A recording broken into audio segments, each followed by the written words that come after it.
welcome to you viewers on yet another episode of Crime Watch, a program brought to you by your police service, the Zimbabwe Republic Police, to inform you of our roles and operations.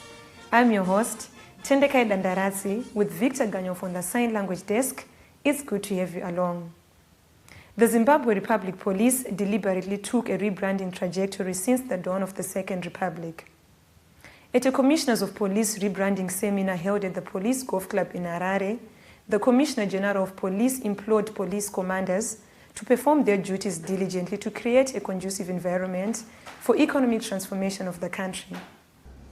It is exceedingly imperative to highlight that the writing of policy success stories for the new year starts now, and it requires that we rally our constituents towards providing a full measure of our services to the public.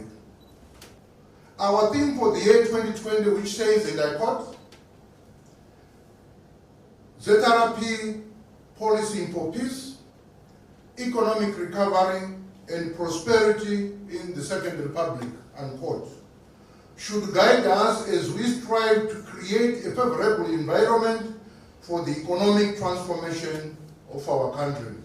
In his speech, the Commissioner General of Police also declared war on the machete-wielding gangs.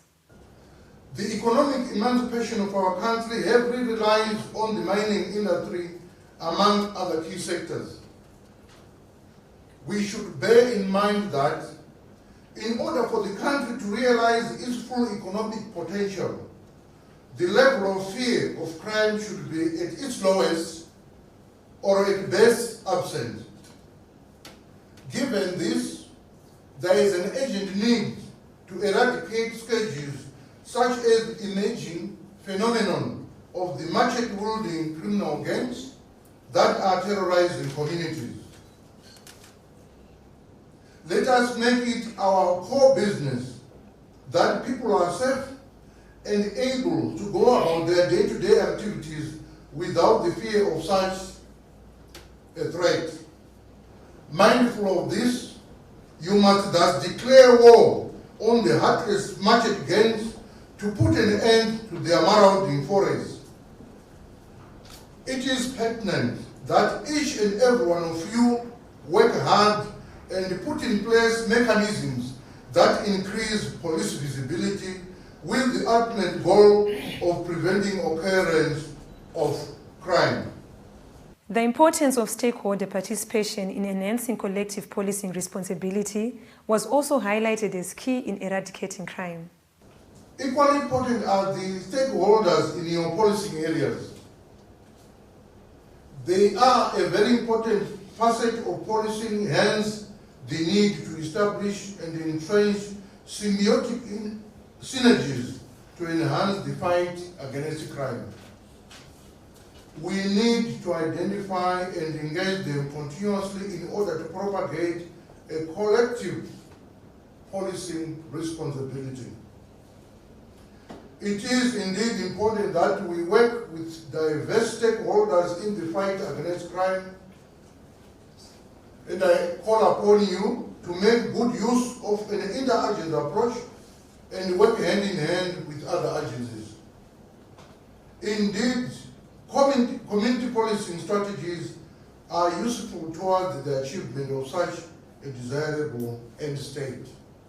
Meanwhile, the Deputy Commissioner General of Police Operations, Deputy Commissioner General Stephen Mutamba, and the Deputy Commissioner General of Police Crime, Deputy Commissioner General Elliot Mindingirandi, led a team of police officers to Odzi Premier in Sananga Farm to assess and evaluate police operations in Manicaland Province as the police intensifies efforts to end illegal gold panning. We are here in Sananga Farm in Manicaland Province, where we are continuing with our operation Chikorokoza Gachipele. It's Chekecha Gaspele. We witness here a farm that has been turned into illegal mining area, where you see these mountains representing a mine. As the commander of this operation, I would want to sound a warning to all illegal panners out there that we are coming in full force. May I urge all those involved in illegal panning activities to desist from their activities.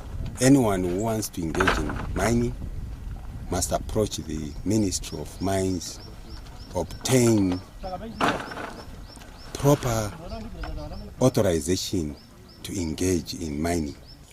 This is the result of the ongoing Chikorokoza. And as police, we are saying no to Chikorokoza. The effects are being seen here, where we have aqua life having been reduced to nothing. Here is the water that is supposed to flow and save life downstream. Here is the land degradation that has taken place. And we are saying, as members of the community, are we happy with this kind of environment? What is it that we have in store for our children? What is it that we have in store for our future life? Moving on, the following people were arrested by the police and were sent to different courts where they were convicted and given firing sentences.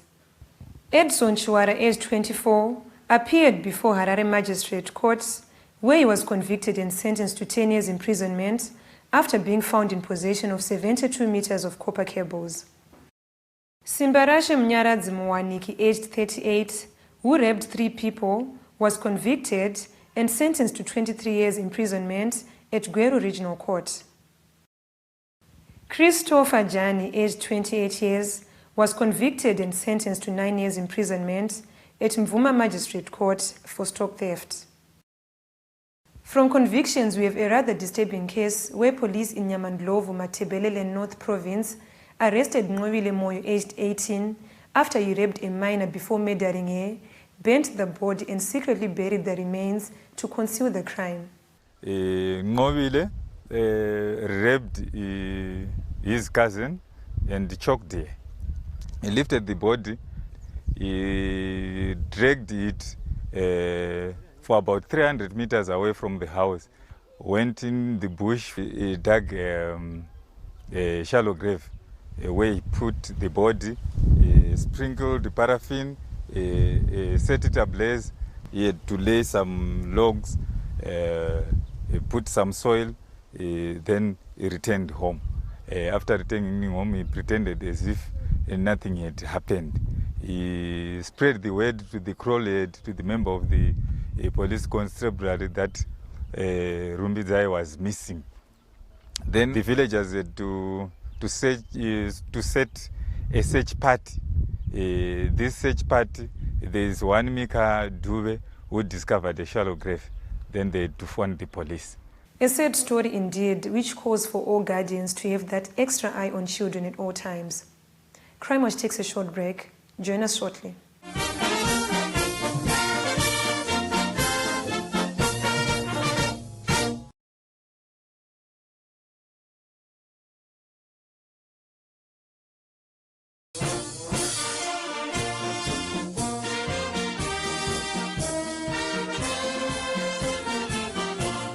Welcome to the second segment of Crime Watch, and thank you for staying tuned. Police have accounted for 3 people who engaged in a spree of robbery cases in and around Bulawayo. The trio who are assisting police with investigations have so far led to the recovery of several stolen property. Let us hear more. Detective from CID Homicide Bulawayo arrested 3 accused persons in connection with robberies which were occurring in and outside Bulawayo Metropolitan. CID Homicide received a tip-off from members of the public, which led to the arrest of the first accused person, Innocent Ncube. The detective raided Innocent Ncube at his place of residence in Cowdrey Park, and they recovered cell phones which were stolen in robbery cases which were reported to the police. Through interrogations, Innocent Ncube led detectives to the arrest of Joshua, Ernest Masego, and Enzam Ncube. 18 cell phones were recovered from the accused persons. 3 cell phones so far have been identified by the complainants. As CID Bulawayo, we are appealing to members of the public to assist us in identifying 15 cell phones which are not yet identified. Also, a guitar was recovered during the investigations. I would like to urge members of the public to keep on supplying us with information. We now look at traffic issues. Defensive driving lessons are critical in reducing road traffic accidents. We spoke to the Traffic Safety Council of Zimbabwe, who took us through the advantages of undergoing defensive driving lessons and more. Once again, we come with very sad minds, sad feelings, sad that we recorded yet another fatal traffic collision around the Kwekwe area where more than 4 vehicles had a collision. We wonder what is happening as we start this year. This is just the 2nd month of the year. And if it continues like this, this will set a very bad record in terms of our statistics of road traffic fatalities. Defensive driving is very key. We continue to alert every driver to be trained in defensive driving. How could it have helped on this particular occasion? The driver of the Honda Fit, yes, in terms of road rules, was in the wrong, allegedly, because of turning in front, rights failing to give way to traffic in the main road. Because we know that as a defensive driver, an intersection is a hazard. When you approach that intersection, you have your foot off the accelerator pedal, covering the brake pedal, expecting the unexpected, expecting to stop your vehicle in the event that other drivers don't respect and obey the same rules and regulations. So while the driver of the Honda Fit, unfortunately, all passengers perished on the spot, or could not obey this simple rule, but the driver of the bus should have saved the day. Because in defensive driving, we talk about preventability. This road traffic crash, this accident, was highly preventable. So the driver of the bus could have prevented this particular accident by anticipating danger as he was approaching the intersection. That anticipation means that the driver will cut on their stopping distance or braking distance by making sure that the foot is already off the accelerator pedal, poised over the brake pedal, to, in the event that it is needed, stop the car, stop the bus, and avoid the danger. That is exactly what could have happened. Vadikani vane hama dzakashaika musauna iyi tine urombo, asi tinoti isusu an accident is a total loss unless something useful can be learned from that particular accident. Takadzidzei varufamba nezvihonda fiti muri mukwekwe kadoma chegutu makadzidzei, mushikashika muri kudzidzei, vari kudhiraivha vachishandisa mari vasingashandisi zvitamba zvavo muri kudzidzei. Vanhu ngavangotirenawo zvakakwana, tisaurayise upenyu hwavanhu. Kune mhuri izvezvi dzarasikirwa nevaibhadhara maschool fees, vaitengera vana ma1 kwaya nema2 kwaya arudi kwa kuzvikoro, zvino vachatengerwa nani? Nherera dzetsaona dzemumugwagwa dziri kuwanda, because you and me are not doing or playing our part. So it's everyone's duty. It is a collective duty. We must come together every 5 minutes. Every 5 to 15 minutes, there is a collision happening on our roads. Every day we are losing 5 lives. Every day 38 people are getting injured. You don't like yourself on a wheelchair? You are an able-bodied person. And the most economically active age group are the worst affected. So we continue to urge each other, to urge everyone else that dollars are cheap, but human life is expensive. Please train in defensive driving. Meanwhile, police in Harare have arrested a man who stole a laptop from Traffic Safety Council of Zimbabwe offices and was captured on a closed-circuit television, CCTV. His arrest led to the recovery of another stolen laptop.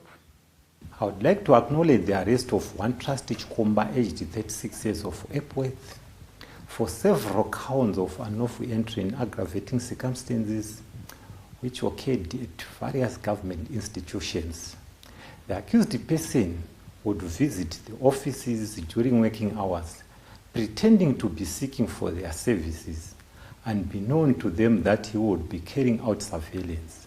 He would target some laptops, cell phones, and any valuables. In one of the cases, the accused person was captured on CCTV at Traffic Safety Council of Zimbabwe headquarters.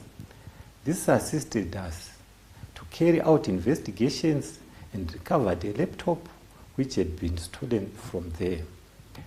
The accused person was sentenced to an effective 19 months imprisonment and also convicted for trespassing.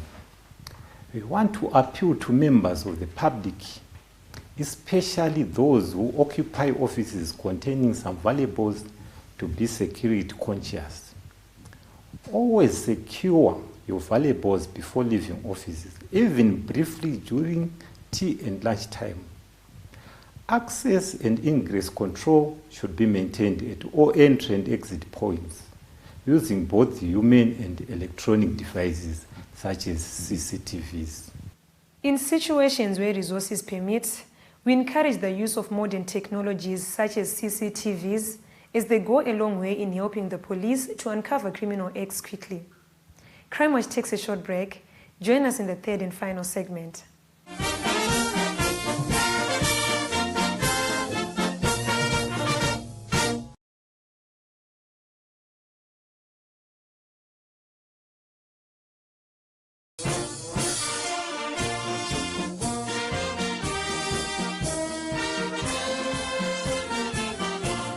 Welcome to the third and final segment of Crime Watch. Police public engagement is key to creating sound strategies to curb crime. This was the message at a police crime awareness campaign held at Marondera Council Chambers in Mashonaland East recently. The police cannot do without the community, and the community cannot do without the police. Hence, we have decided to come and have this engagement. We urge you to give us any ideas that can help us as police to improve our service delivery. We won't take offense. You can tell us where we are going wrong and also give us better ideas so that together we can fight crime in our own city. It is the community or the business people in the area who are much affected by crime than other general people or the police who are servicing that area, especially around there. So you find it is incumbent upon us as business community to take a leading role in keeping crime in Marondera. Business persons who graced this occasion thanked the police for engaging them in the formulation of anti-crime strategies. Isusu weMarondera, my business people, toda kuti tizame tione nepatinokwanisa since takushanda pamwechete nemapurisa, and then iwo vachatinzwisisa, and isusu toda kuti tiorganize so that tionewo kuti mavehicles akafa acho arida kuripeiwa tiagadzirise so that patrol iendere mberi. This is very, very fruitful, and we hope that we'll be able to sort out any problem that is really affecting us in here. We have her cooperation. We are very proud that she's come, and as far as I'm concerned, she briefly and openly mentioned what she intends doing. I will definitely hope that we will assist them, and let's try and make our town a crime-free and a well-respectable town. The tip of the Horn of Zimbabwe is home to one unique geographical location where 4 countries converge. It is also home to the furthest police station from the capital city of Harare. Crime Watch visited Kazungula police station to find out more about this area of policing. Our area of police is unique in the sense that we share international boundaries with 3 countries. As you can see, this is Zambia to our north. To the west, we share with Botswana.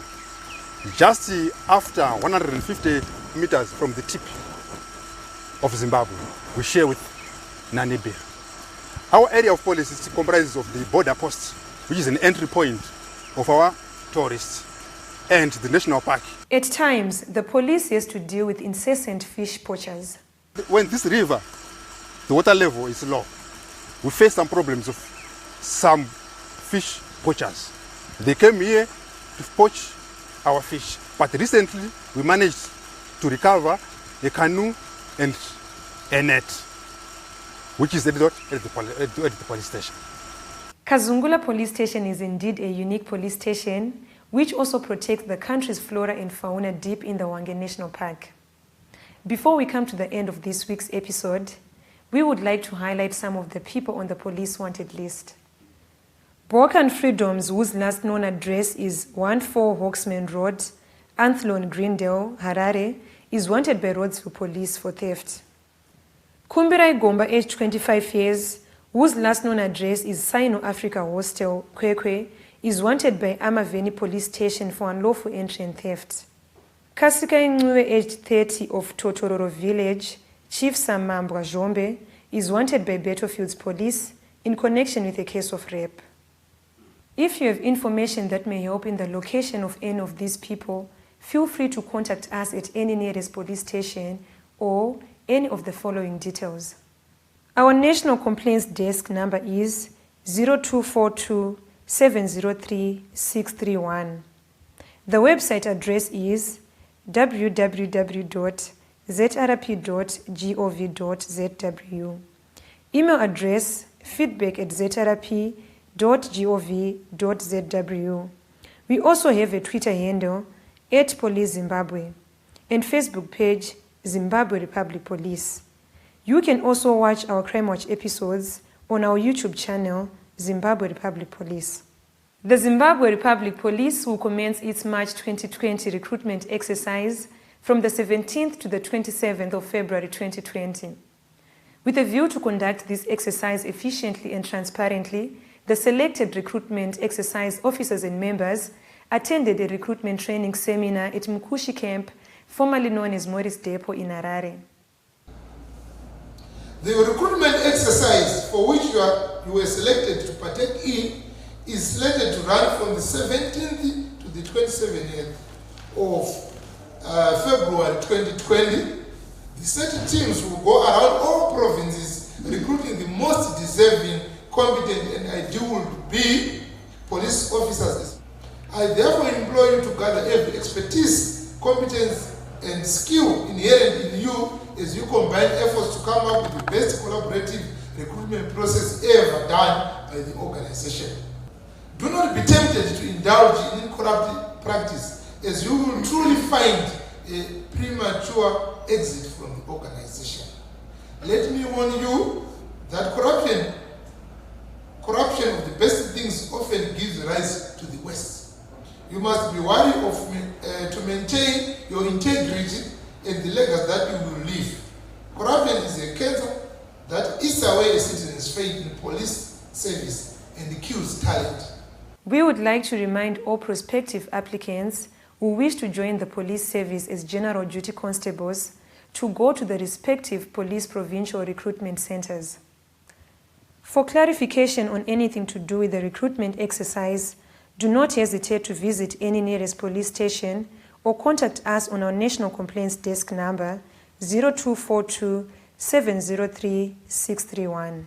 It has been a pleasure having you along. Zimbabwe Republic Police, policing for peace, economic recovery and prosperity in the Second Republic. From me, Tendekai Dandarasi, Victor Ganyof on the Sign Language Desk, and the crew behind the scenes, pleasant viewing.